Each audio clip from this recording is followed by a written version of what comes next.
them come. This is their fate. All right. Welcome back. Let me do my Birdman hands. Welcome back to the House of Wolves podcast. I am your host, Deontay, here with my near and dear friends, Jalen and Josh. This is Starfield week, so it's pretty good, depending on who you ask. Really, it's very divisive online right now. It's divided pretty much, but we're going to talk about all of it. We're going to have a good week. We're going to have a good episode. And we got some topics for y'all, per usual. Jalen, Josh, before we get started, as usual, tell the people how you been, what you've been up to, what you've been doing, how life's going, any trials and tribulations you are trying to overcome at the moment. Tell the people where you at. What's that saying? God sends his best soldiers to run his battles. Yeah. God sends his best soldiers. Yeah. Mm-hmm. But no, I had no struggles this week. Just take care of the fam. We got a birthday coming up soon, first birthday, so we getting plans ready for that. Just depending on the weather, because we were thinking about doing something out at like a park, but we might have to do it at home. Because one day it's just 100 degrees, or the next day it's pouring rain. So gotta wait and see. Other than that, just trying to keep up with all the Starfield discourse. Everybody and their mama got something to say about it. But overall, I'd say impressions are pretty positive, a lot better than what I was thinking. Because Bethesda overall hasn't had a lot of like good hits. Well, I say positive news in a while. Like maybe Doom 2 was the most recent one, but Redfall and Fallout 76, gave him a bad reputation.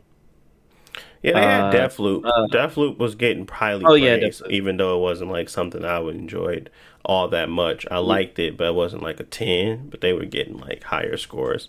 Well, people didn't like some success. Ghostwire Tokyo. They didn't like that.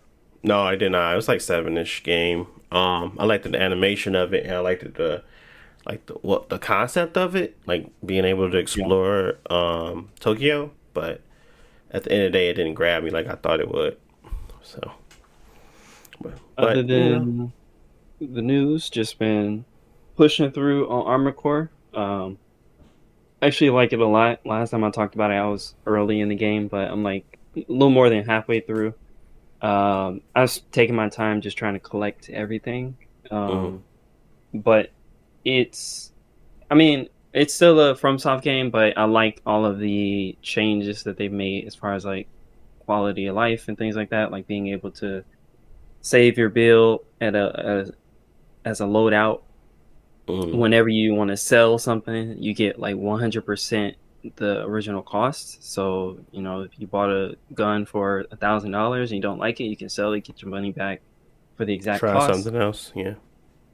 Try something else. But it's also good because you can save your loadout, sell everything in your loadout, and then when you're in a mission, you're like, oh, I missed that old loadout. You can just rebuy it while you're in the mission because you have it saved. It'll automatically buy it for you. Just small stuff like that makes it very easy and fun to experiment. I didn't know that the story has like branching missions. Like you can choose mission A or B or whatever, and that changes like where the story is gonna go. So I'm actually gonna probably play through it again on like a New Game Plus, so I can do the alternate missions and stuff like that. And I've heard the New Game Plus is very good because it has new story route that you didn't see the first time, but it still has new weapons and stuff that you couldn't get on the first playthrough. And I think we're going to probably talk about New Game Plus a lot today with Starfield, because a lot of games don't do anything for New Game Plus, but I think it's cool that when they do, it can, really incentivize you to play through it again. Gotcha. Okay, what about you, Jalen? What you been up to? What you been doing? How the fam doing?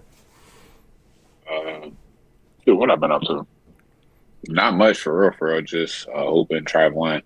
Working out, just those things. My folks, they good.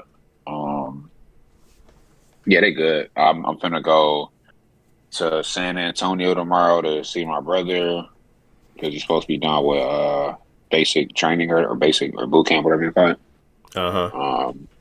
So I'm finna go check him out tomorrow. I ain't seen him in, I guess it's been like 2 months now. Time was fine, yeah. So, go do that. Other than that, not a whole lot going on. I'll probably try to get into something this weekend. Next weekend, I'm gonna go go go on a mission. But other than that, not a whole lot though. Y'all know me. I don't be buying games. This the first game I bought in a long time. So I had went ahead and bought Sea of Stars. I actually played through the demo since the last podcast, and then I'm like, all right, I can play this game. So, granted, it is on Game Pass for free. I was like, I need to play it more portable because I don't be at the crib too frequently. Mm-hmm. And I don't want to play. That's not the type of game I want to play like on a big screen anyway. So, so I had went ahead and bought that on my Steam Deck, and I've been playing that for a little bit. I got a couple hours on it right now. So it's cool so far. I mean, I pay like a dub for it, so I mean, I ain't tripping about it. And then I haven't invested in a game in a while, so in a long period of time. So, but like I said, I'm enjoying the game. It's cool for what it is. The story seemed kind of standardish, but people gave it like a good rating and all this type of stuff. I feel like something might be brewing, even though I just started it, but I'm just trying to take it for what it is and stuff like that. So it's cool. Mm-hmm. So, okay. You heard it here first. Jalen had an opportunity to play something free, but decided to pay for it. Did you? You heard that right, Josh? I heard that right. I know I heard that right. Hey, yeah, that's unusual for Jalen. Y'all know me. I buy it on. He said, you mean tell me he paid extra for convenience? That ain't him. He had us on that kidnap bus. That's the Jalen I know. But okay, I see. I need something to play. I can't keep falling asleep on these planes. That's very true. That's very true. He thinking about the travel time now. He got us on those missions. So okay, well that's good. I kind of wanted to try it out, so I might just do my Game Pass thing and stream it to the Steam Deck and take it portable because I don't get out that much anyways. But yeah, I might check it out a little bit. But honestly, I've just been busy with Starfield a lot, so just been playing that. I had family up this weekend, so that was really cool of them to come up. We enjoyed ourselves, did the whole Labor Day food, got some s'mores going. We was playing board games. We were just chilling. So I was having fun, enjoying myself with the family, but I was getting in some gaming too. So we played a little bit of Street Fighter 6. They trash, and we played Mortal Kombat and a little other stuff. But mostly they was actually interested in watching me play Starfield because, my brother, he actually played Skyrim. I did not.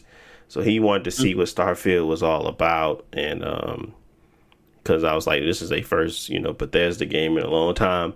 But he's right now he's Team Sony. So we're gonna talk about that a little bit too, because it's very interesting dynamics happening online. As if we didn't know what was going to happen. But I'm prepared to talk about a decent amount of it. So we're gonna go heavy on Starfield early on. But yeah, anything else before I get into Starfield fully? Anything else? No. All right. Do it. I got fun. Let's hop into it then, fellas. Jalen, it unlocks tonight. Josh, it unlocks tonight. Is this something that, Jalen, are you going to play it? First off, I guess that's my question. I download it, man, but it's a one single player game. Ain't no reason to download it if you're not gonna play it. It's a single player game. It's not multiplayer. Why ain't no reason? It's free, ain't it? With Game Pass? I mean, but you just download something to download it. You're not really gonna play it, right? No, I, He helping them get their numbers up. You know, you gotta help out Todd, get him another yacht. How are you gonna help Todd out? Oh, you gotta inflate the numbers. Okay, I see. Well, let me tell you guys a little bit about the game, a little bit about the controversy, and then kind of go into the spiel. But basically, I'm gonna give my take, quick review. It's not gonna be that long. Probably gonna take a couple of minutes, but.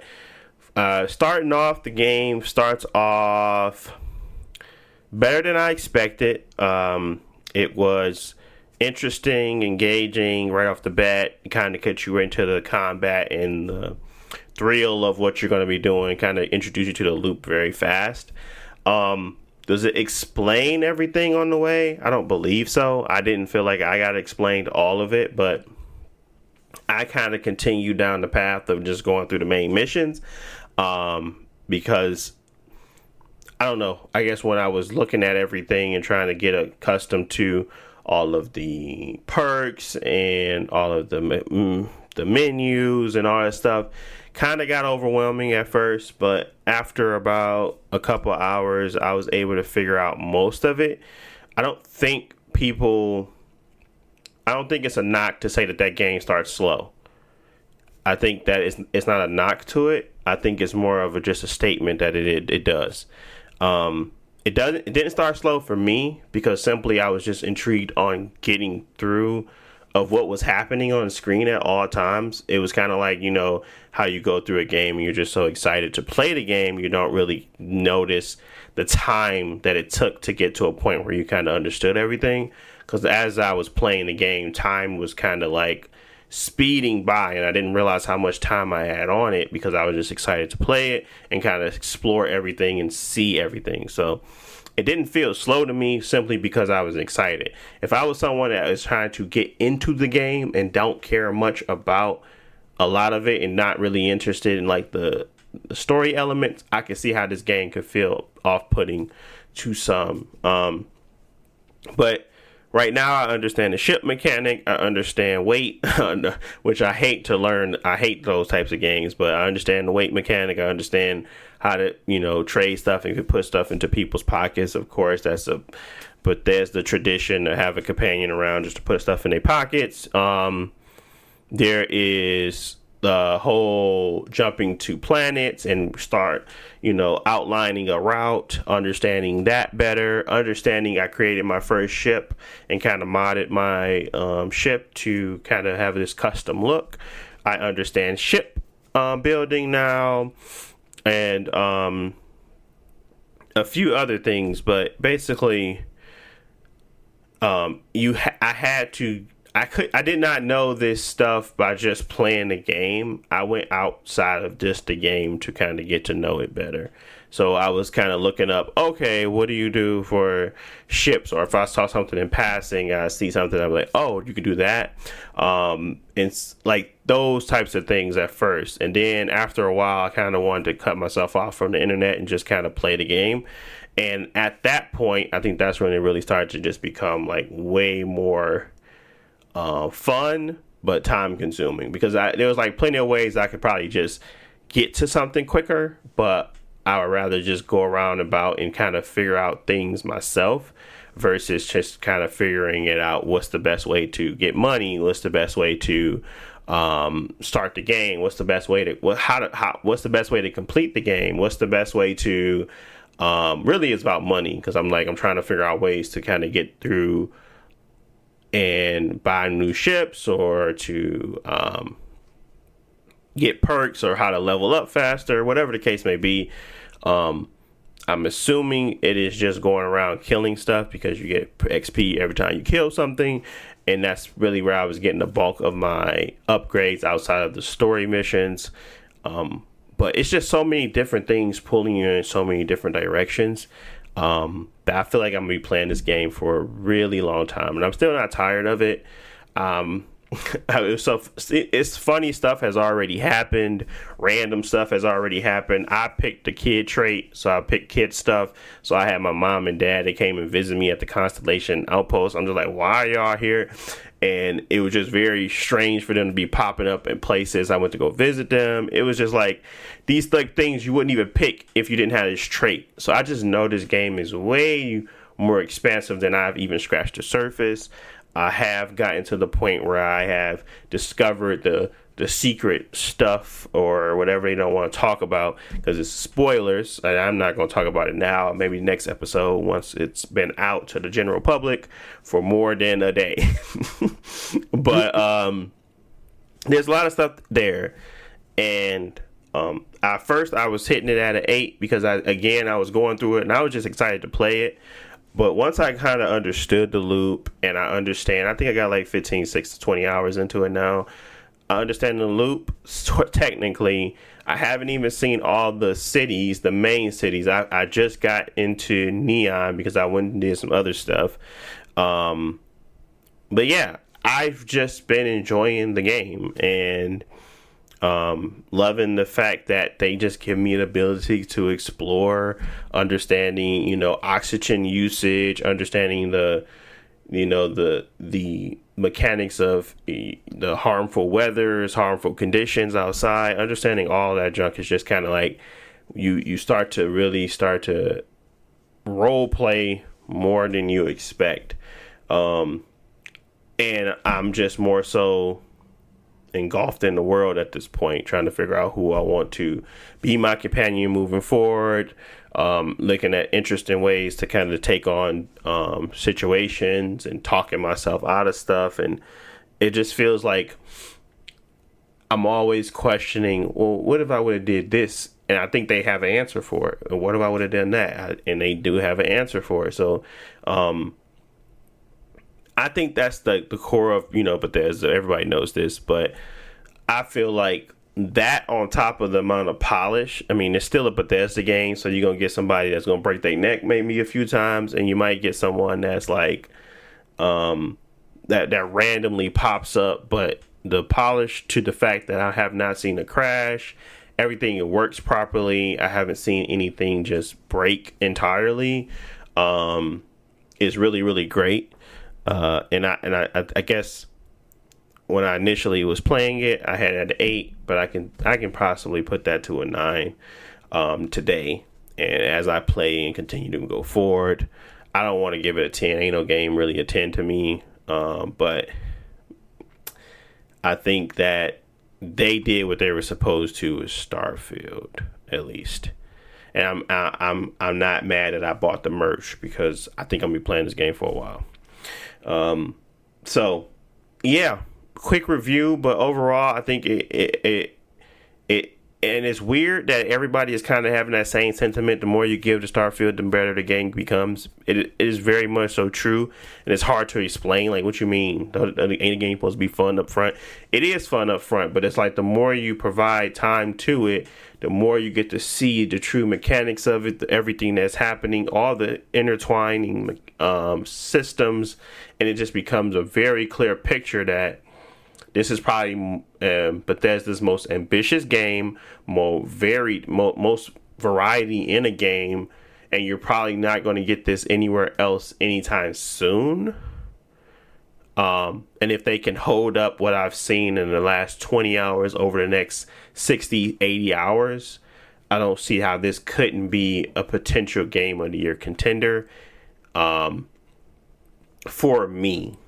Right now I haven't played much out there that has got me so infatuated with playing a long game, plus exploring a game, plus feeling rewarded for doing so, as much as this one has. So it's kind of like hitting a lot of check boxes, but at the same time, it is not like there's like, oh, y'all did a great job on the maps, the design of the worlds, but y'all still fell flat on character animation. Like, y'all did a lot of great things for lighting and the terrains, but y'all barely nailed some of the like I guess like the water textures or something like that. So it's just kind of like those types of things that's mixed into it. And I'm not finna give them the benefit of the doubt that, oh, it's gonna be modded. Right now, the game that they have is well enough worth a purchase. But I know it could be better at some point, and that's normally what happens with these games. But Starfield, to me, is great. But there's a lot of controversy around it, and it's very divisive to say that because there's so many other things that you have to become accustomed to that maybe people aren't ready to do. And that is because of how expansive it is and how much they try to put into it. There is drawbacks to and limitations to what they can provide you as a seamless experience. Like, this is not a God of War one camera pane start to finish. You're not going to walk through the whole game with that. You're going to have to deal with loading screens. And I guess that's just a big deal for a lot of people right now. So but yeah, quick review. I guess I want you guys to have an opportunity to chime in on what you've been seeing before I move into the controversy that I've seen. So any thoughts on that? Any thoughts on anything intrigue you? Anything that you think you saw recently that may have stand out that I didn't cover? What's your thoughts? Yeah, I don't know any spoilers about it or anything like that, but I think the thing that intrigued me is that people saying that the main, or at least playing the main story, is rewarding in the sense where you will enjoy the story, and then there's more that opens up to you later for playing the main story, and I think that's a good thing. That's a good change from their other games, because I played like a couple of the Fallout games, I played some of the Elder Scrolls games. And the issue I always have with them is, like, I play for 20 hours, but that's mostly just doing random side quests, random stories. And those are interesting, but I'm wandering randomly for 20 hours and then I just drop the game. So at least having a main story that is like, okay, I don't know what to do, or and I don't want to, keep wandering. I'm going to stick to the main story for a bit and it can still be captivating. So that I'm happy about. And then, like I mentioned earlier with the New Game Plus stuff, not necessarily saying that you have to rush to New Game Plus for Starfield or anything like that, but having the idea that it rewards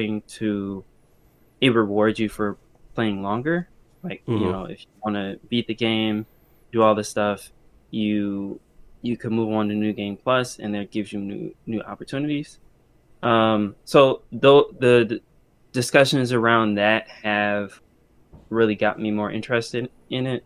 And the other thing is that I already expected like it to be a Bethesda game. It is kind of disappointing that they have all these loading screens and stuff.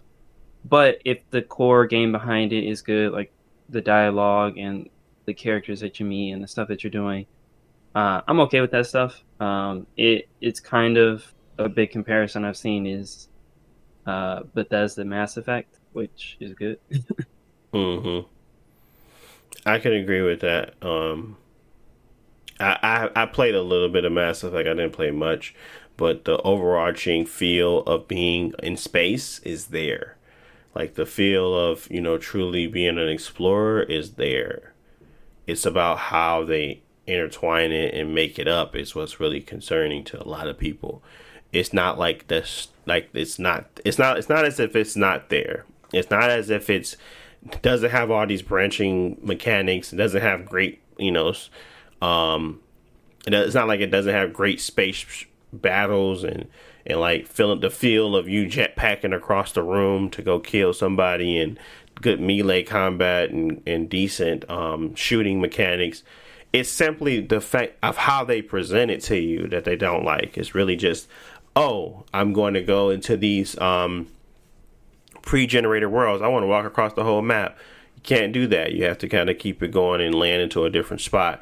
I want to feel as if the going into like large areas and places like that is seamless.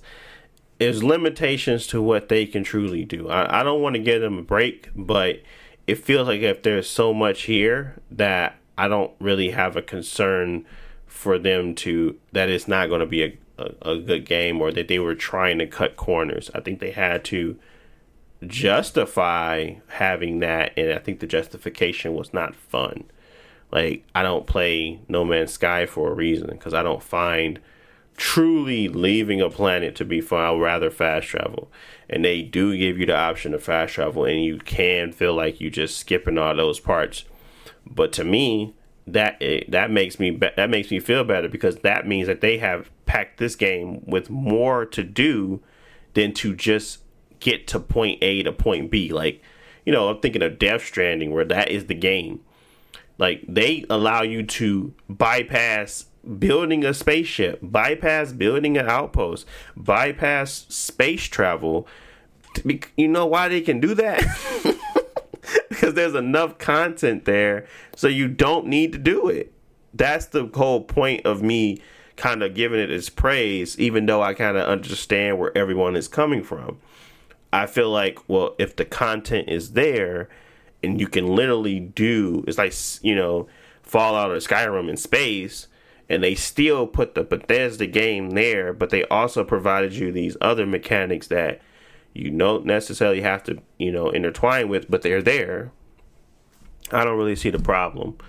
But I can also feel being restricted in the way you want to play the game. I can feel that in a sense of, that purposeful or meaningful simulation is being stripped from you. But I think what we all had to come accustomed to or become aware of is that it is a Bethesda game, and what they showed you is truly what you get. And with that 40 or so minute, presentation, I was excited off of that, and that's what that was in the game. We knew that was confirmed, and they still haven't showed me everything that's in the game. So I don't know. I just think that that's a lot of content to be upset about simply because you have to get through a loading screen, especially when you have faster SSDs and you don't really have to feel like you're loading for a very long time. But I don't want to, displace or mitigate people's anger or people's concerns. I just want to provide a little bit more clarity around what you're getting versus what is what's the compromises are. So but the first one was, again, like you said, loading screens. The second one I wanted to mention was being able to travel to the planet completely. Now, this was a weird one, where you literally people wanted to be able to land on the planets from orbit and go straight into it. And everybody thought it was like a field that you were stuck in, that you couldn't move around in, and you just were like an illusion of movement. But no, somebody was crazy enough to sit there on a screen and try to get to a planet. It took them 7 actual real life hours to go from where they put you in orbit of front of a planet to get to the surface of said planet. But once they got to that said surface, it just cut through them. So it wasn't really like they were going to land. There's no animation for it. It was literally just nothing happened. So I think we're going to start seeing a lot of this going around, where people are going to break this game in a lot of different ways. It's kind of like the same thing they did with Zelda. Zelda was dealing with a lot less, but at the end of the day, I can ascend through pretty much most puzzles if I find a quick little edge that I can just jump through, and I don't have to deal with most of it. But they have the content there that it doesn't matter, because you got like 150 million other things you could be doing. And that is the thing what I kind of get from with Starfield is that, yeah, I can't fly to the planet, and it's not advantageous for me to do so. But I have plenty of other things to do, and literally on Pluto, than to sit there and try to drive from where they put me in orbit to the land on the planet. It's just not worth it, and it's not worth it to pick that battle of, yeah, this is not here, so I should be upset, because at the end of the day, you're going to be missing out on the actual game, being upset over those things. Then there was the thing about the pronouns, and I don't know what that is about. I know that people are They equate anything that does with diversity or inclusion to politics. Nope. It's just diversity and inclusion. It's not politics, but people pretend as if that is the word. If you hear someone say, I want politics out of something, that is literally diversity and inclusion. That is literally what they are referring to. It is not a ruse anymore. Everybody knows this. It's just about having either black, LGBTQ people, whatever the case may be, minorities. I think that is keep politics or keep these black and brown LGBTQ people out of my games. That is the statement that they're looking to kind of proceed with when they say keep politics out of my games. Because nobody's talking about war. I mean, you can literally see in the games that they're literally talking about starting, intergalactic wars or whatever. Nobody's talking about that. They're talking about they and them, which is crazy to me. Like, that is really a thing that people get upset about. But it's out there, and it kind of got blew up a little bit over a couple of days, but it doesn't bother me. I think most people that are a little bit more rational, that I can pick what I want that to be, and I think they're okay. But yeah, that was another one, and I think the other one was, unfortunately, this guy Dan Stapleton. Man, they've been eating this guy alive because he gave his game a 7 out of 10. Which, by the way, isn't like a terrible score, but if you find a game to be a 10 out of 10, and you want that to be the reflection of the world, when someone gives it a 7, it's a slight. You want your Metacritic scores up. People are very highly opinionated, and they find that if you don't like a game, it can't be you as an individual, it's you as a collective. So Dan Stapleton has been getting the brunt of it. He's the IGN reporter that has reviewed this game. People are digging up old tweets. They want this man out of here. But I'm not here to defend Dan. He's made his own decisions, but at the end of the day, you gotta let people review games. They have to be able to have an opinion, and you can't be mad when they do provide said opinion. I don't want nobody to be mad at me because I don't like Final Fantasy 16. I can care less. You go play it. But I guess when you're a reviewer, you're no longer just a reviewer anymore. Especially when it comes to these bigger games. You can't just review games. You have to review games and simmer. You have to be the PR. It's just weird to me now. But good old Dan cut through that game and said it's 7 out of 10. People were calling into question his character, his ability to play if he played the whole game. They were talking about so many things. And I guess what I got from that is that people are angry, and they're always going to be angry about anything. He praised the game at about the end of it. He kind of enjoyed it. He felt like it started off slow, which is the sentiment for a lot of people. Even if you are super excited, you could possibly get lost in the first couple of hours where you may feel like, oh, there's a lot of mechanics getting thrown at me and I don't know where to start. You can feel that way. But I guess if you are on IGN and you're associated with the Metacritic, you can't give it a 7 out of 10. You got to give it a 8 or 9 or 10 to get people off your back. So GameSpot and IGN gave it a 7. So just so you guys are aware out there, I stand with the reviewers, even if I don't agree with them. I feel like they should be able to have their opinion. I've never went to a Metacritic score before I bought a game. If I liked that game before that game dropped, I more than likely was either going to play it on the sale or I was going to play it regardless. There's only been times where there's technical issues where I've literally not wanted to play a game. But most of the time, there has never been a time where I was like, oh, this game looks interesting. Let me check the Metacritic score. Like, I just don't do it. I just, if it's interesting to me, I'm going to play it. But it's always the deciding factor of if I'm going to play full price or I'm going to play it half off or I'm going to get it dirt cheap. There's never been a time where I was like, the Metacritic has swayed me to not pick up a game. It's always technical issues or whether or not my budget fits into it. Never Metacritic. Just like this. I was just more so concerned that my extra purchases around the game wasn't going to be justified. I feel like they're justified now. I feel like I can comfortably say, okay, I'm fine with purchasing additional things because they actually made a good game and it's worth it. But I don't care what Dan said. Dan can say whatever he wants. I think people really need to put into perspective what they're arguing about. Like, they're arguing someone's opinion.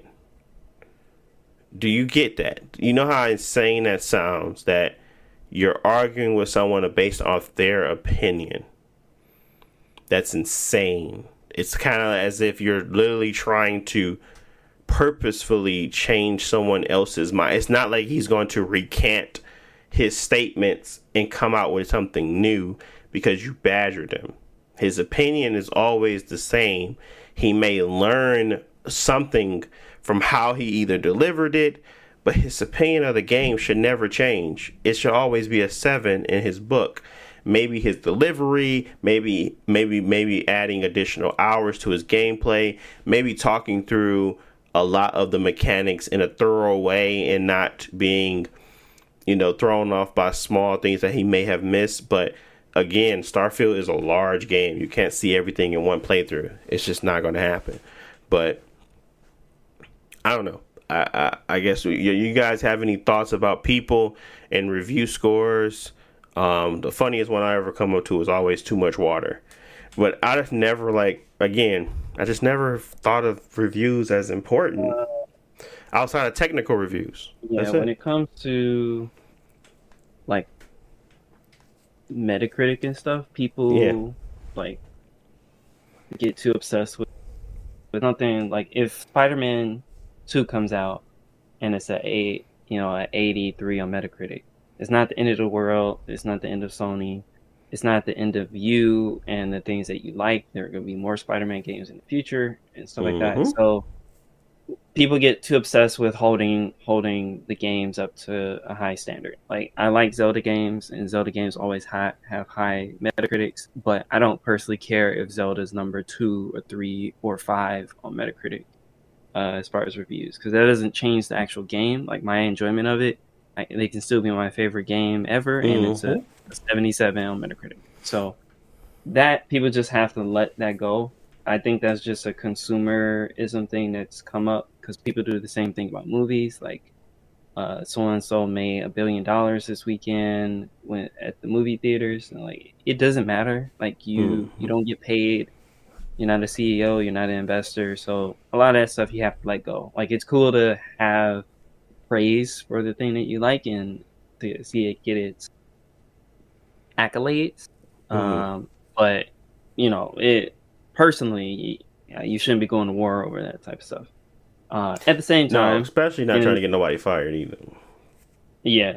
At the same time, I can see, like, there's some people whose opinions you're never going to agree with. Personally, I don't think I like Dan Stapleton as a reviewer. However, it doesn't matter because he works for a news site. Like, he puts out this stuff. I'm not his customer or whatever. Like, yeah, if I want to see somebody's review from a person that I like, or like I like their opinions, I'll go to YouTube, where I look up like Skill Up and someone like that who I want to get their perspective on it because I like their particular perspective. But and how they go to bat and how they review. Unfortunately, IGN is a big, large company that reviews a lot of games, and they can't just have the same people play the same type of games, and maybe they don't have a large history with certain things. But that's fine because again, it is just an opinion. It is not it's not even what IGN collectively thinks. It's just what this one individual from IGN thinks. So why is there so much stock in reviews at this point? like I put so much more stock into technical reviews. Like, does the game run well? Like, I don't really care about what you guys think about it. Does it run well? Is there microtransaction heavy? Is it like something game breaking? It can't be these little things about, oh, I felt like it started slow. That's how you felt. I felt like, I guess I keep going back to Final Fantasy because that's the one that kind of pops out. But I can even go to like Hogwarts Legacy. It reviewed well. I did not like that game that much. I thought it was like very much so mid of the world, but they built the world so well that I felt like it had to be in a space where it was praised a little bit better because they built the world very well. It's just everything on top of it, story and the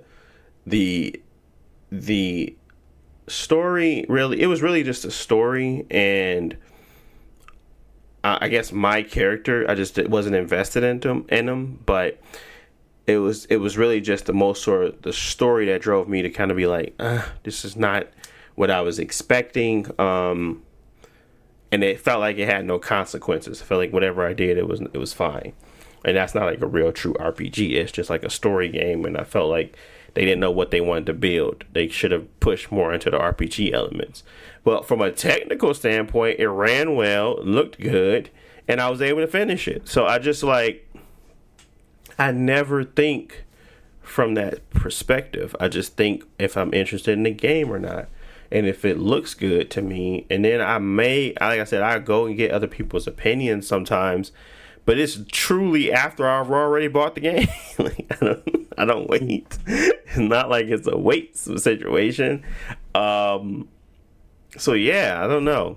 I just find it interesting that I do like it, I guess, when my opinion aligns with others' opinions, but it never breaks my opinion of a game. It just always tells me that, okay, well, this person might have liked something I did not like, and it kind of goes from there. So yeah. I personally don't go for reviews as far as like a critical like analysis as an objective, like is every single detail about the game, but it is more of a product review to talk about what the game is like, how long it is, what type of stuff you'll experience in it if it's done well.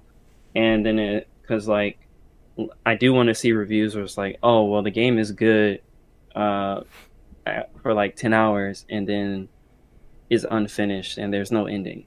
Oh well, yeah, I'm glad. Do you think a scoring system is bad? I think that a lot of reviewers don't. Not a lot, but there are some reviewers who go away from the 10 out of 10 or 8 out of 10 reviews because they feel like it's not really a good representation of the game. Because if somebody gives a game a 6, to most people, like a 60% as basically a fail. Like the game is worthless. But it's not necessarily true. It might have issues. There might be a lot of good stuff in there, but the 60% is not a good look. Some people do out of 5, or they do like stars or stuff like that. Those feel a little bit more like, it's 2.5 stars. That's like, there's some enjoyment, but it's not perfect. But I wouldn't think that's the same as like a 60. I think the 2.5 is better than yeah. So 3 stars. What were you going to say? Yeah, 3 stars. Yeah, I would play a 2.5 star game if the impressions were still like I have fun with it. Yeah. Yeah, I mean, it got. I guess stars is a little bit more symbolic of like something good. So if you received the star, then I mean you know what I'm saying, you kind of did something okay at least. Yeah. I mean, my thing with my bad. Go ahead. No, go ahead. I'm talking too much anyway. No, I was about to say my thing with reviews is, again, I mean, it's similar to what y'all saying, and like the point that Josh had touched on is like you use a review as like a reference, and you looking for certain things within a game. Like a game got certain benchmarks, right? Like you got the graphical standpoint, the technical standpoint, how's it gonna run, the replayability, all those sorts of things. So, I think I think IGN or like the bigger places, they probably do the little numbers and stuff like that because it it's it catches the people's eye. Like you like, all right, 7 out of 10, like 8 out of 10, like it's real simple and it just like catches the eye. Versus if you go look at somebody else review and they got replayability 3 out of 10, post game content 10 out of 10, those sorts of things. You gotta start working harder. And I think most humans and stuff just want stuff simple, cut and dry or whatever. And I mean, I can attest to that too. But as far as when people, I think people just got this idea of like whenever they like change in direction a little bit, why people care so much about the reviews. I think when people really care, like passionate about something, whether it's a yellow water bottle or a black door or something like that, they fight tooth and nail for it, and they just it's like a fixation, similar to how people, I don't want to throw politics in this for lack of better words. They defend Donald Trump or defend Beyonce, and Beyonce don't even know these people exist. Like, so, but they would attack you. You know what I'm saying? Like, get on Twitter and be like, well, you said, what about the Beehive? Like, yeah, we got to light you up now, bro. Because why would you ever say that about her? So, I think it just kind of goes back to like fixation. I think it's kind of crazy a little bit that people do that, but people do that with the game and stuff, especially if they have some sort of quote unquote stock in the game. I just dropped $70 for the game. Y'all better say the game good, because otherwise I'm gonna feel like I got conned. And then also, you got the buyer's remorse, the insecurity, those sorts of things or whatever. I think some of that is a little bit of a component too. But as far as me, I used to care a lot about reviews and stuff when I was younger. I used to literally be on this website called like Game Ratings or Rankings or something.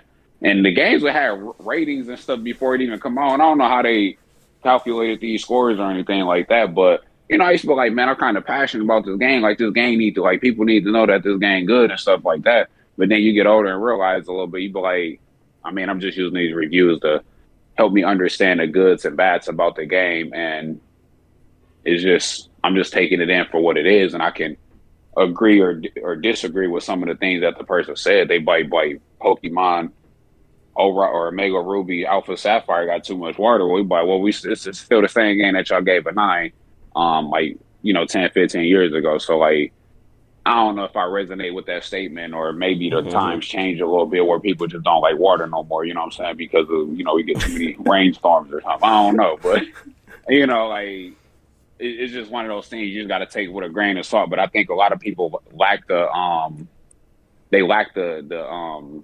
when you go to school and stuff, they make you do research articles. They make you look at literature, and then you need to decipher what's good information and what's bad information. But sometimes I don't think people know how to do that. And it's not to say that uneducated people can't do that.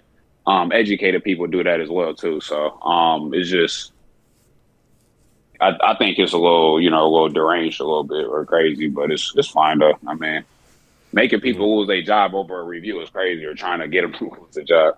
Yeah, people are really like there. Like, if you say anything bad about Starfield, I hope you get fired or something like that. It's just weird stuff, bro. Yeah, that's weird. Like, that's not from the public's decision. Like, he has an employer, and like if he spent 5 minutes on Starfield and wrote a review, I think that's just up between him and his employer.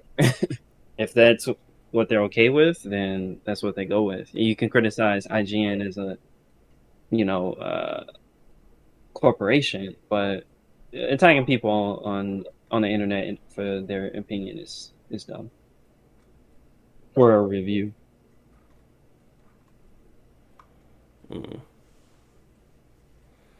Yeah. So, yeah, I mean, for me though, like I said, I'm enjoying it. I'm glad that it's out, and I'm happy that it's actually worth it, because it's tough. What else? Starfield, PlayStation, because that's actually happening same day as Starfield coming out, which is crazy to me. But they're going up like $30 or something like that. They're raising their price $40 per year for certain particular ones. So Essentials is going from $60 to $80. Extra is going from 100 to 135. Premium is going from 120 to 160. I have no idea why anyone would pay premium or extra because those games aren't that great that they have in there. But this 60 to 80 for the base is kind of crazy because like a 33% increase or something like that. And you don't get anything better.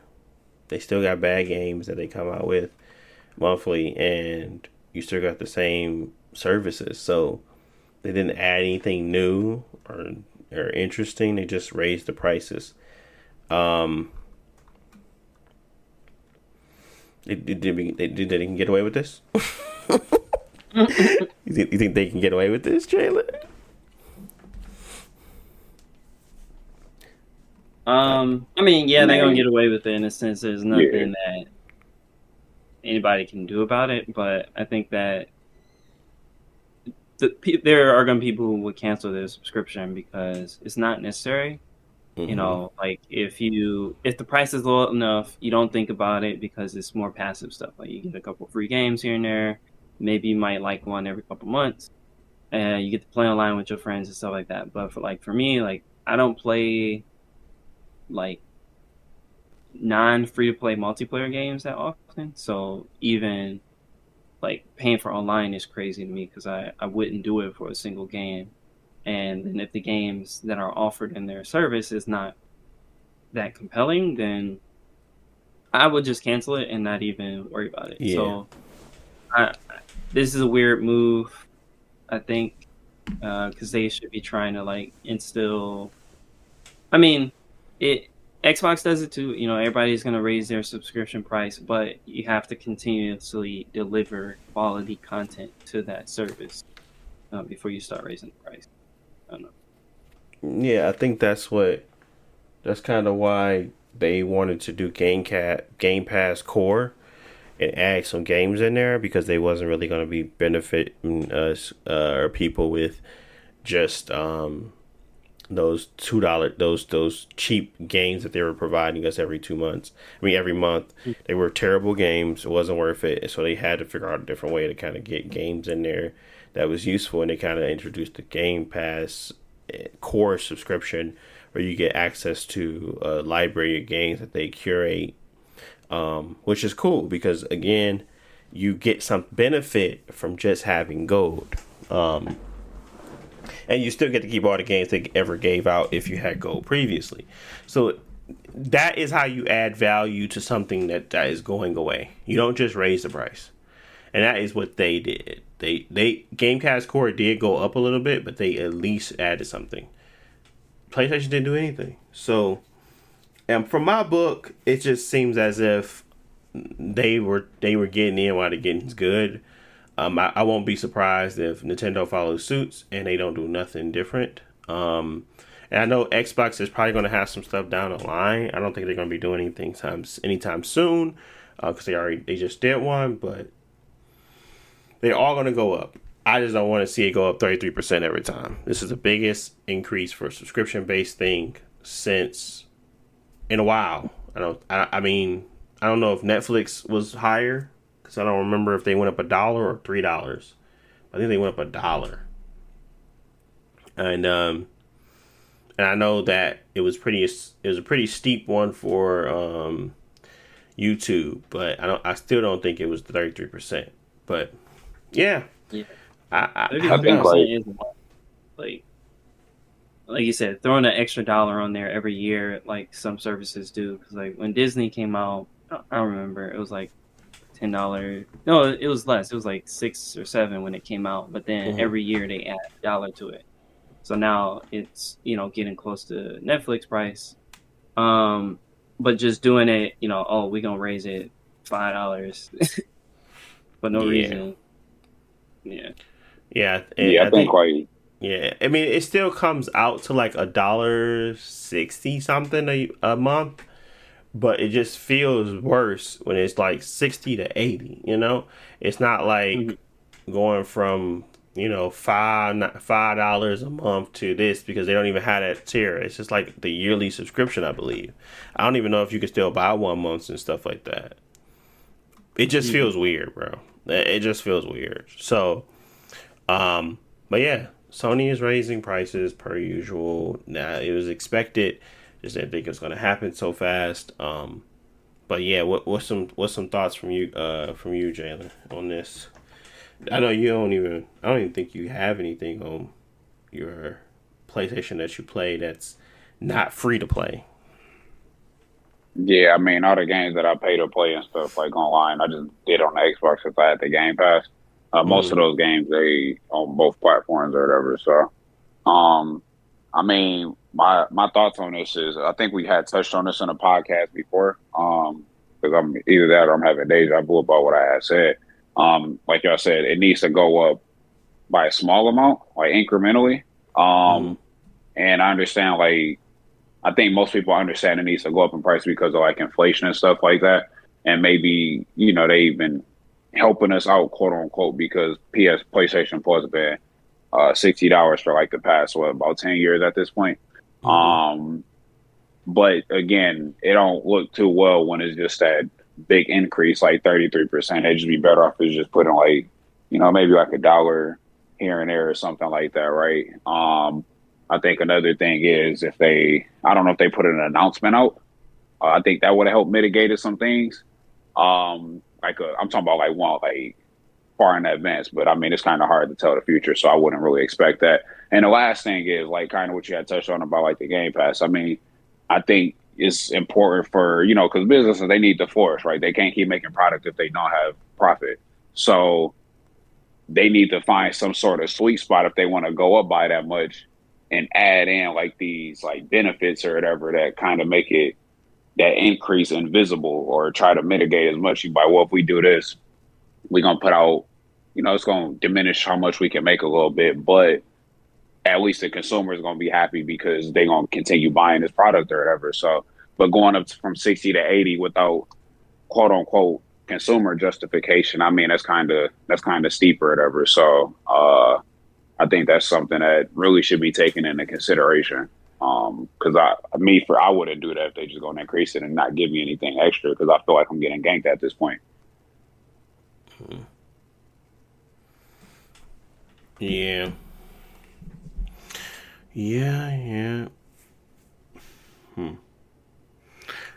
Well, I don't really know how to segue, but I'm trying to figure out what else do we want to get into outside of that. I think the next thing that I wanted to kind of cover off on was Sea of Stars, Jalen. I know you was just talking, but I kind of wanted to give us an overview of it and kind of give us any like hero tropes you've seen, anything that you kind of was like pulled into, like any sweet mechanics that you thought was any interesting, something that will get people to want to buy it. Let's talk from that point of view. I'm gonna be completely honest. Like I said, I only played the demo and I got a couple hours into the main game. So I kind of just started like venturing, because there's no audio, or I can't say that like definitively if they got like cutscenes. I feel like I might have seen one, but it's a lot of text and stuff, so you have to read. I mean, that's gonna take time or whatever, right?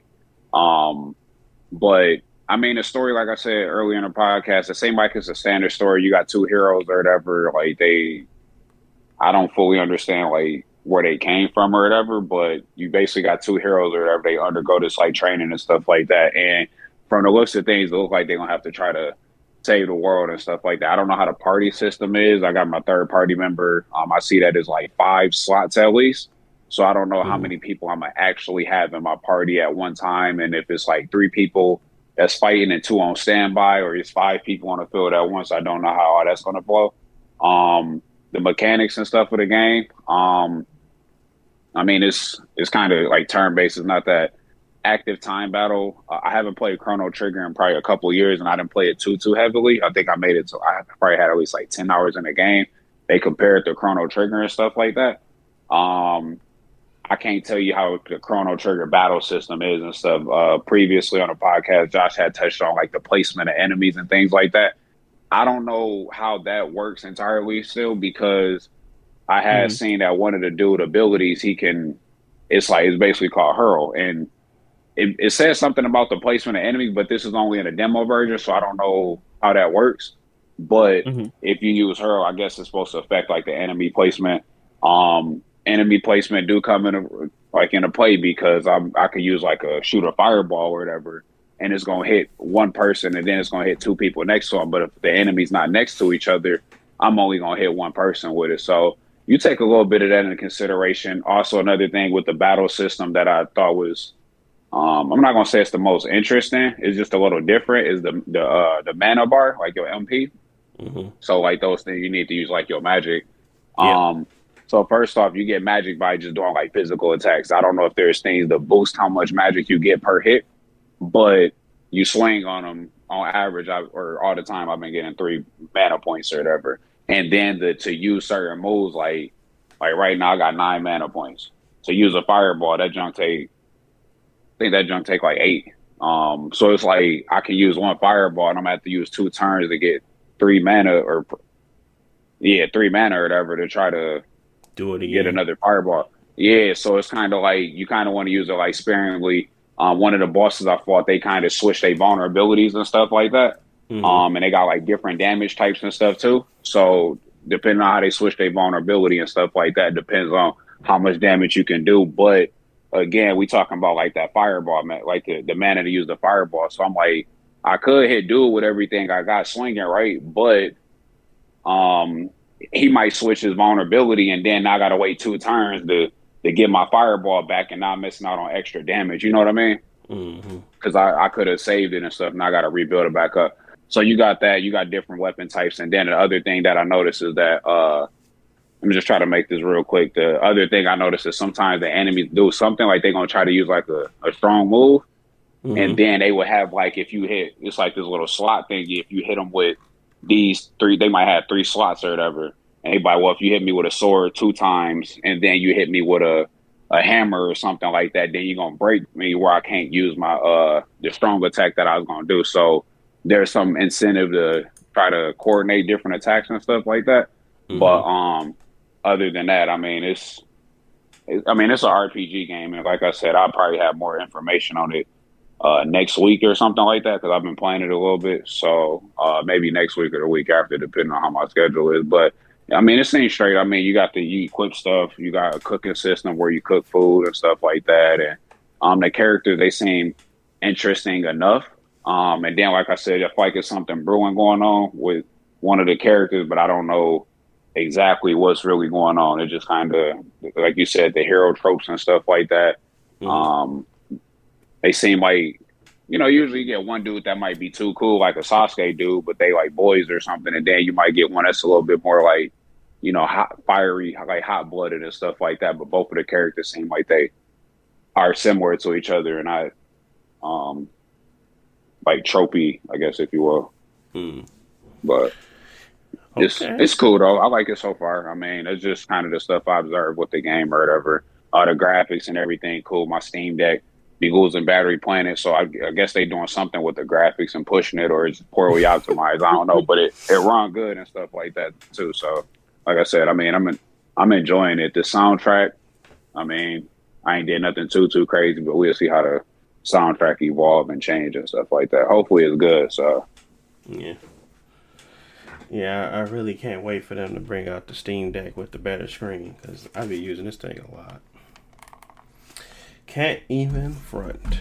It's a great thing. It's a great device. I don't really want to get a rogue ally or anything like that. I want to kind of stay in the ecosystem of Steam right now, and I don't.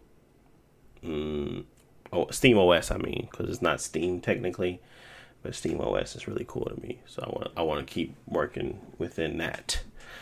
But okay. The next thing that I kind of wanted to speak on, I know I guess we kind of mentioned it a little bit, but Baldurs Gate 3 PS5 came out, and people are saying that the split screen still sucks on the PS5 too. And I understand that they want to do split screen on these games, but I guess that I've seen some issues where they were having frame rate problems. Now, I don't know where these sources are come from. I seen like Kotaku say something about it, and then like a few Reddit posts. But basically, this is the reason why it wasn't able to get pushed on the Series S and X, because they were trying to figure out the split screen. But basically, the split screen on the PS5 was pretty bad as well, like dropping to 21 frames, blah blah blah. But I don't know. I don't. Well, my thoughts around this is still the same. I think this could have came out with the on the Xbox, and I think that they could have definitely already did the whole non-parody stuff, and I think that's what they kind of are going to do now. And it's going to be coming out this year sometimes. But basically, what they were saying was that it's a little rough around the edges on the PlayStation 5. And it's probably going to be the same way on the Xbox Series X. It's going to be rougher than on the PC. Josh, were you planning on playing on a PC? Yeah, I'm playing on PC. Okay. Yeah, so, I mean, I don't know.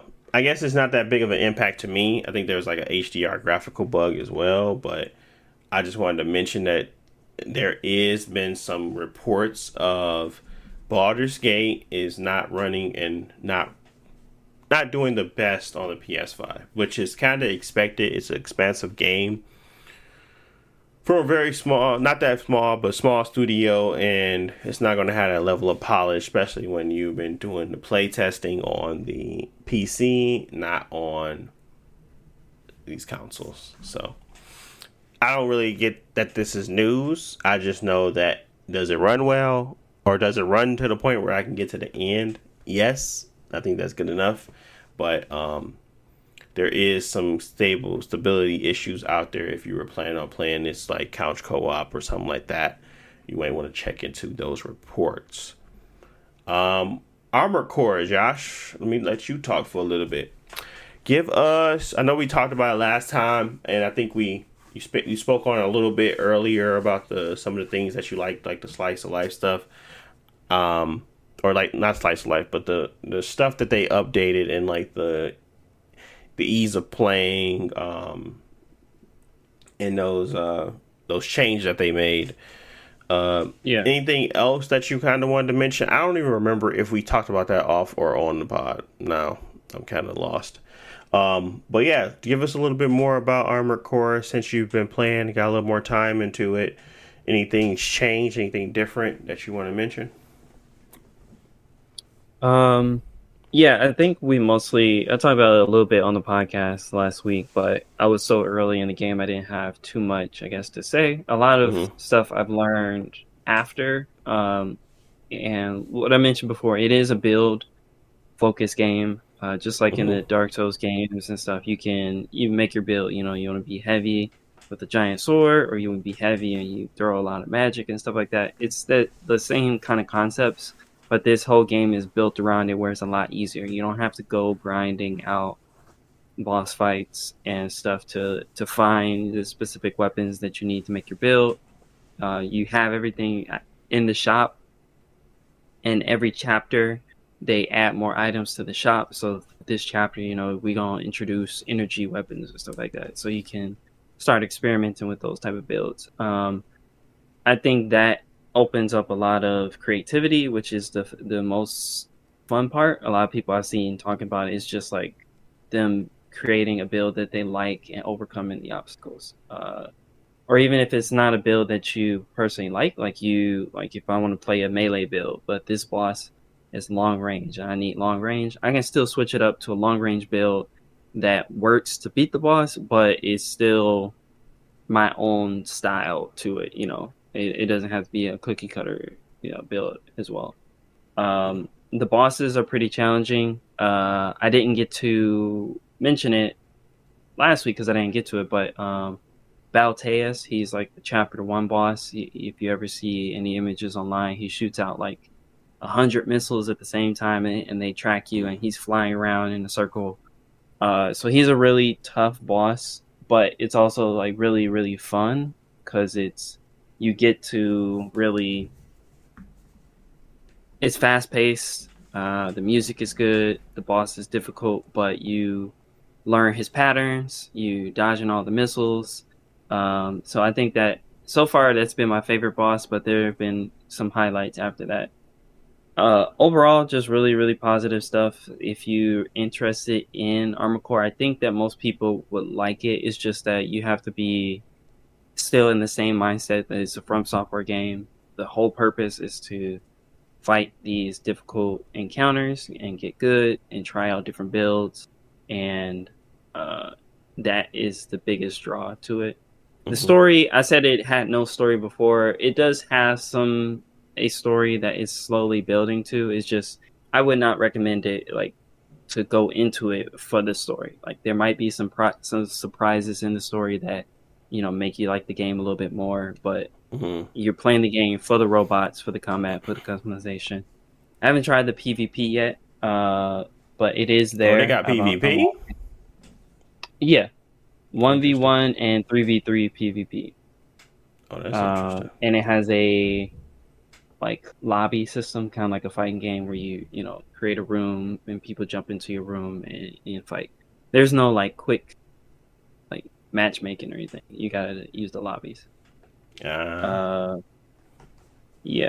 Okay. One other quick thing I was going to mention is that I'll say an important mechanic that you unlock later is the OS tuning, which you can change your parts of the robot, change your legs, change your arms, change your weapons, but the operating system tuning is just like buffs and mechanics that you can buy. For example, one mechanic is that you can kick another robot and that'll stagger them for a bit. But in order to get that, you have to buy it from the OS system. And there's a whole bunch of really, really useful stuff in there that I think a lot of people would maybe ignore because in order to get the upgrade materials, you have to play the arena mode. And the arena mode is just like a 1v1 fight against PvE enemies, and they're pretty strong, whatever. But when you beat them, you get the upgrade material, and you can put that into the OS system and give you really, really, really useful upgrades that are passive. You don't have to equip them, and there are some that you can equip, like a bubble shield, a super type thing, but. Most of it is just invest into it, and overall the game will continuously get easier. Okay. Yeah. Well, I guess anything else seen about it, or any questions? Oh, my bad. No, it's something real fun. What's your favorite entry into the Armored Core series?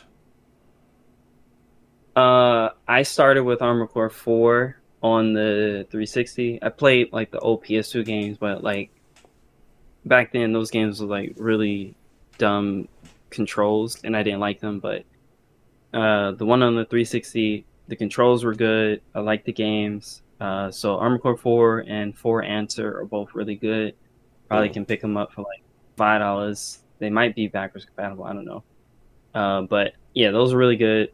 But 6, I think so far is shaping up to be my favorite. It's the easiest to recommend for anybody to start with.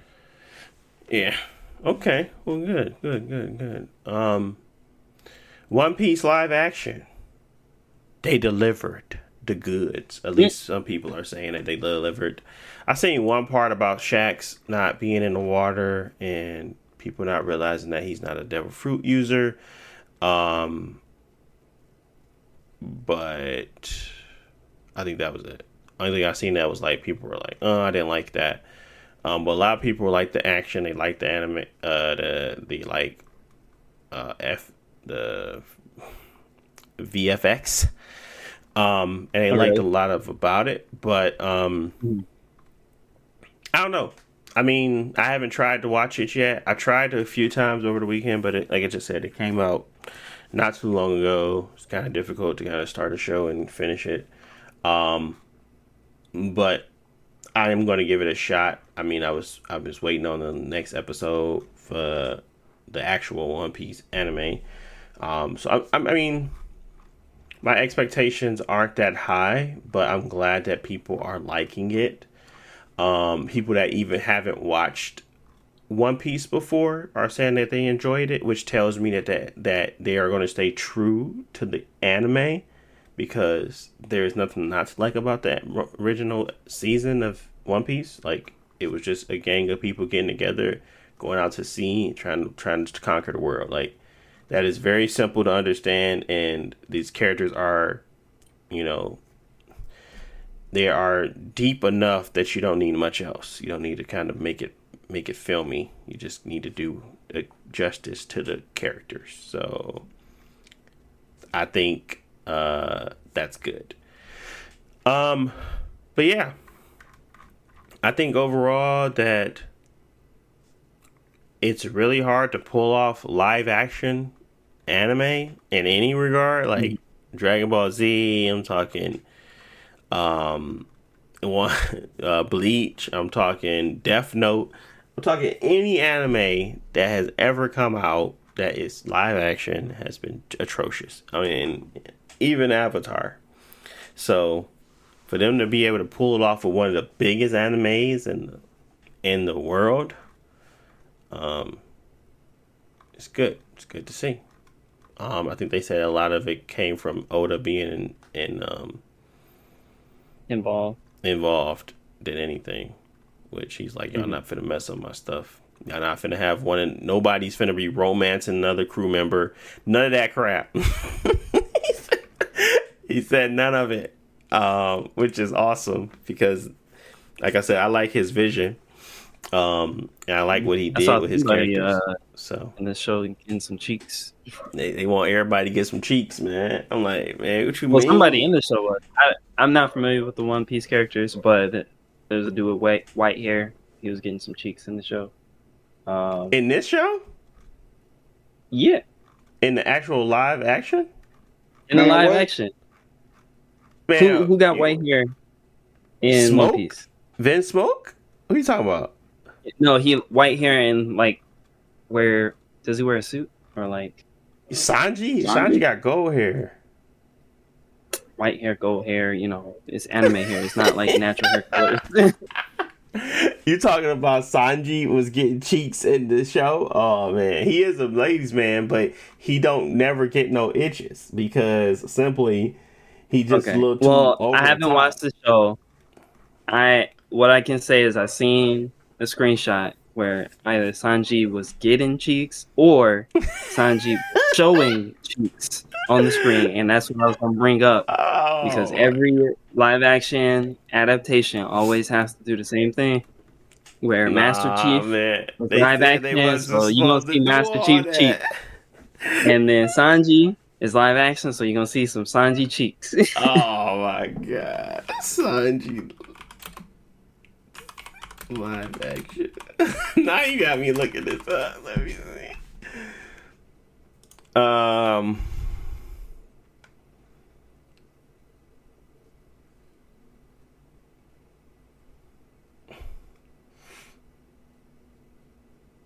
Man. But I mean, other than the cheeks situation, I'm happy to hear that it's faithful and the original creator is enjoying it, because that's always the thing. I think that live action is just a tough sell for most anime. Like, I don't personally think it's the medium for a lot of anime because you lose a lot with translating it to it. Because even though if the VFX is good, it's kind of hard to do like Luffy and like, you know, One Piece and all these crazy styles, especially like Dragon Ball Z, to like translate that into a real world situation where it feels authentic, but it's also not goofy and dumb looking. So it's cool. It's good to hear. I didn't know that One Piece had a story that's worth going into live action. Not to say that the story is not good, but for live action stuff, the stories are usually easy to digest or slower pace, and that works better for live action. Whereas like you got a crazy story and you like time traveling and teleporting and stuff like that. Like I can never imagine seeing the Madara fight from Shippuden in live action. Like it's just, why would you even bother like doing that stuff? Yeah. And the stories are also long. Like One Piece is still not done. It's a million chapters. And are you gonna do all of that in live action? you know. Yeah. No, it's tough, especially when you have so much. Like I said, these characters are deep, and that's because it's like so many episodes. They have so much to pull from. They all have good backstories. They all have ability to, and it always showed off in the first 2 seasons, 3 seasons. It's not like we took too long to get to know these characters and really get attached to them. It's that they showed them off, and then we got to build on characters, and then maybe they'll bring in new stuff later on, but their stories were deep enough to kind of go from there. Sanji's big reveal and him being a part of the Sigma, dang it, I can't even think of the name of the force. It's not Sigma Force, it's something. But they basically were built in a lab, and they were kind of created as these weird weapons. But you don't know none of this stuff until later down the line. But Sanji's introduction was already still good enough. It's so like, that's why I like One Piece, because it simply is like nobody is left behind. Nobody feels like they don't fit. And I remember when Sanji, I still thought that was really dope when Usopp was fighting Luffy. Like, they're literally main characters fighting each other, and it's just like, I don't see that much in a lot of other animes where it's just like so many different dynamics, to the point where you can literally transfer it and you don't need to change a thing. Like, I don't think you need to change anything with Luffy in them story. I just think it's just a long story. That's it. You have to kind of, if you're going to be in it, you got to be in it. If you're not, you're not. But it's a long story. But it's very much so, has a lot of impactful moments that they can pull from.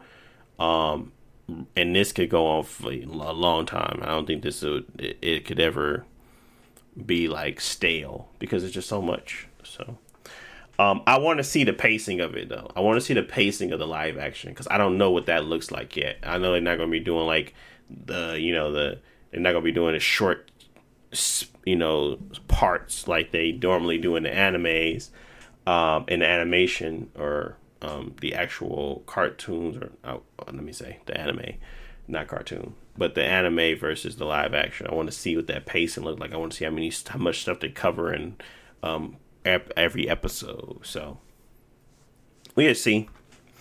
But yeah, I'm excited to watch it. I just gotta sit down and take the time to watch it. I heard that they did a great job with the casting, and it felt true to self. So I'm ready to look for what that looks like. But yeah, One Piece, the new episode, that animation was going dummy. I don't even know if y'all seen any of the animation for Luffy's Gear 5 from the new one. That was like the best animation I've seen in a long time. I didn't expect it to be like, it just like hit a new gear. Like the introduction to this, it felt so subpar to this last episode. I'm just like, how does that happen? How do the introduction to his Gear 5 not be the best animation work? And I'm not even trying to slight it, because it was good animation work after I went back and watched it like 3 times. I was like, okay, I understand why people were hyping the animation work and how they go from cartoony back to real, like their style back to cartoon. But this is where you get the oohs and the ahs, the real hits, and it's like it still was doing that. It just did it in a far superior way. So I was like, they just hit a new tier or level when it comes to animation. But everybody is, I think, happy with this last episode for sure. Took a while, but it's come out. Now I'm in my Jujutsu Kaisen bag. I just finished the movie, which I think I should have did that after, but I'm watching now the season 2. But yeah, there's a lot of good anime out right now. I'm glad that One Piece is sitting up top right now with some good live action, because we know we needed it, so we can green light some really good ones in the future. So Let's see. I gotta watch it still. That's what people's opinion is. It's not my opinion, so don't take it for it. I will come back and I will tell you it's my exact opinion when I actually watch it. But right now, it's shaping up from other people's opinions to be a decent experience overall. Yeah. What else? What else? What else? What Any? else? I know that is there a lot of anime adaptations coming, but is there anything that you think would actually be good if it was, translated? Because personally, I would say there'll never be a good Dragon Ball anime at a live action, but there's a Mm-mm. lot of other stuff that could still be good live action. But like, I what think do the y'all best think? contender right now is Demon Slayer because they don't really delve into a lot of otherworldly stuff to a degree. Like they can like we've all seen demons portrayed in a certain way on screen, right? We've Hmm. all seen ninjas portrayed in a certain way on screen. I think that they have the easiest time transitioning that to live action. Naruto is tough because we have so many iconic moments and we see those visions and it's been embedded in our brains for way too long. Demon Slayer is really fresh that he could get that off. Um, One Piece, because of how long it is, yeah, you can do it. You could. That's the only reason. That's the only reason you can do it. Like Dragon Ball, unfortunately, because of all their moments, it's kind of too bombastic and out over it's eccentric for it to truly be captured right. Unless you just had like the right actors. Like it really has the actors have to sell it. And most of the time I couldn't see anybody really playing Goku. Because right now we don't know if he light skinned or white or Asian. I don't know. His hair throw me off, G. I don't know what that man is. He supposed to be white, but I would never see myself envisioning Goku as a white man. I don't know. Yeah, I don't know. It's ambiguous to a lot of anime. Personally, I would say that Naruto and Goku are Asian inspired, so they should lean Asian. Like Master Mm-hmm. Roshi is clearly a old Asian guy. But I mean, we'll get there when we get there because Netflix got it planned. They're gonna touch all the big anime franchises and make them live action. That Mm-hmm. is, it does draw attention, Oh, and for it seems to sure. be they're getting better and better. So we might see some more good anime adaptations coming. Yeah, when they did Cowboy Bebop, I didn't even give it a chance, and I should have, but they canceled it, of course. But I was never like a huge Cowboy Bebop fan, so it was never going to be something where I was going to be judging it from that lens. I was going to truly just be watching the show, because I always start it and never finish it at all. I never finish it. I just get exhausted from. I don't know if I'm not just interested in like the take or if it's just too slow of a burn. Like Trigun had a much better job of getting me through it than Cowboy Bebop. So I don't know. Maybe it's a pastime. But yeah, I mean, good anime, good stuff. The one I think would be the next that would work really well would be Demon Slayer. Josh, I'll have to give it to Demon Slayer. I think Tanjiro can be transitioned to live action pretty well. Hmm. And there's not much VFX you have to do. I mean, you have to do some, but you can truly, and it's so dark that yeah, it's captivating from the beginning. So I would say Demon Slayer, which I'm pretty sure they got something in the works because it's just too big. Hmm. Um, It did blow up recently. no, it blew up crazy. What else? What else? What else? I ain't really got much else. I think I wanted to mention.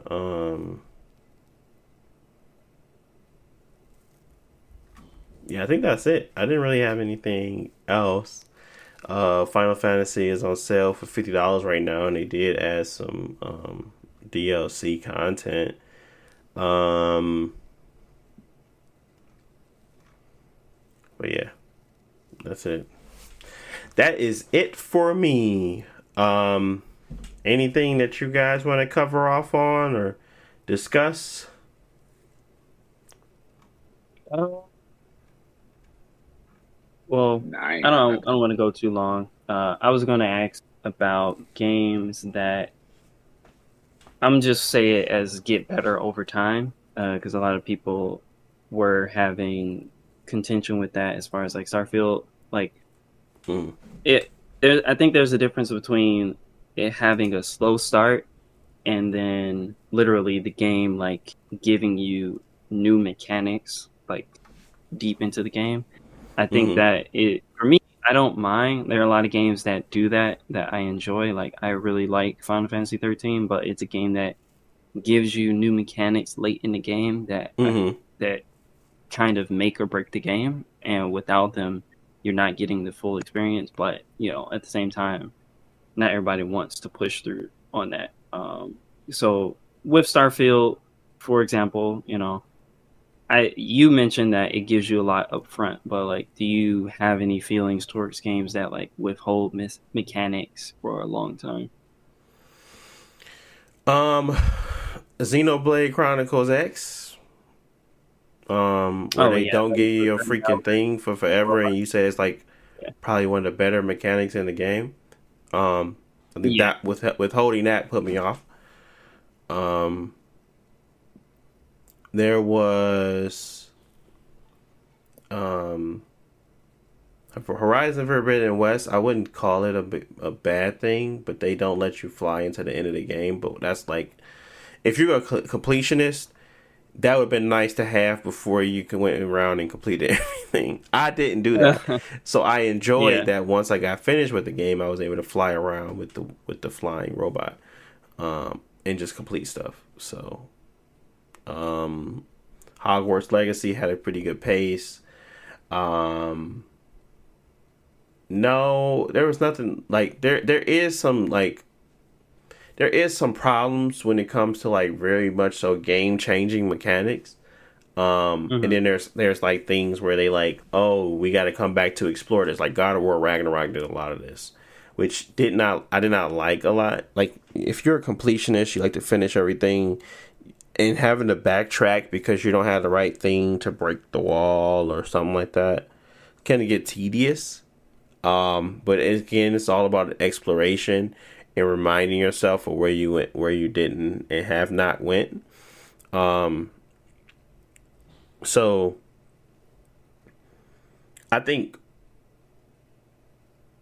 God of War Ragnarok was just big enough and just small enough for it not to be a big deal. Okay.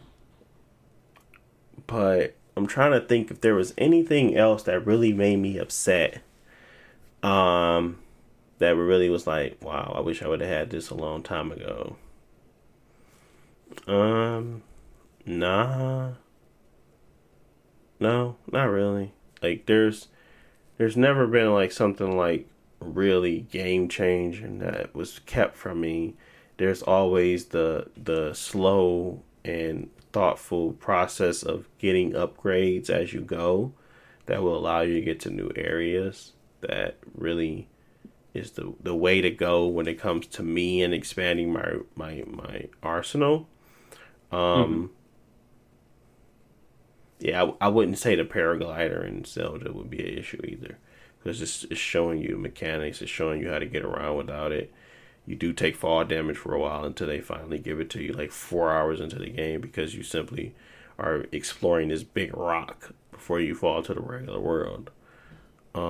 But I don't feel like that's a bad thing. I feel like that's a way to kind of get introduce people to the mechanics. Yeah, probably the biggest one would be Xenoblade Chronicles X. That's the one that pissed me off the most. So, Yeah.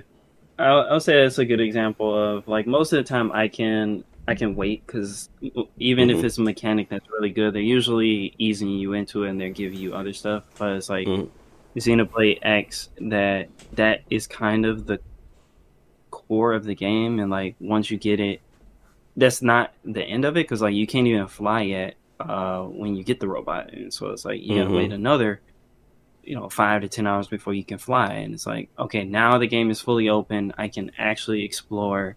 And I don't think that it ruins the difficulty of the game. It's just like they just want to limit you, that you're gonna walk through this area first, and then now you got a robot, now you can drive through the area, you can jump on it. And it's like, okay, now you're gonna go through the same area, but you can fly, and now you can see the whole area and go to the other parts of the game. It's like it's in that game. So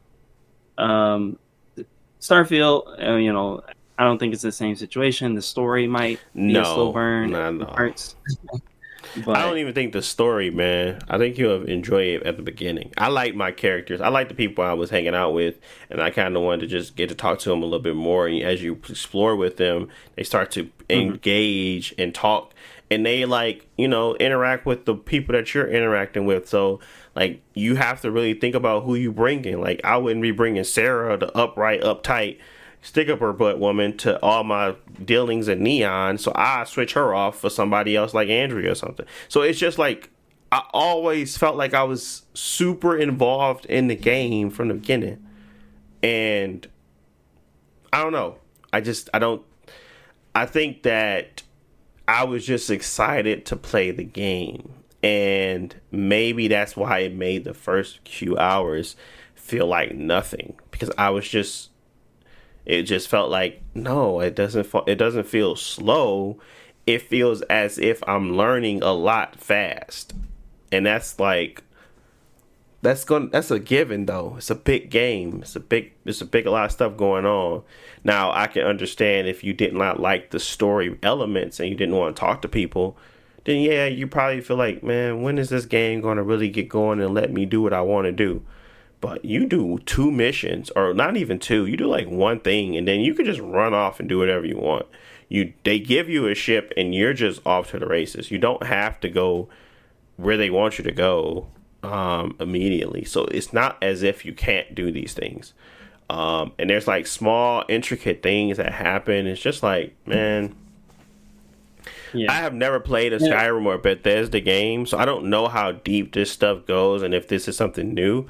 But from what I'm playing, this is the type of game I was looking for Destiny to play like.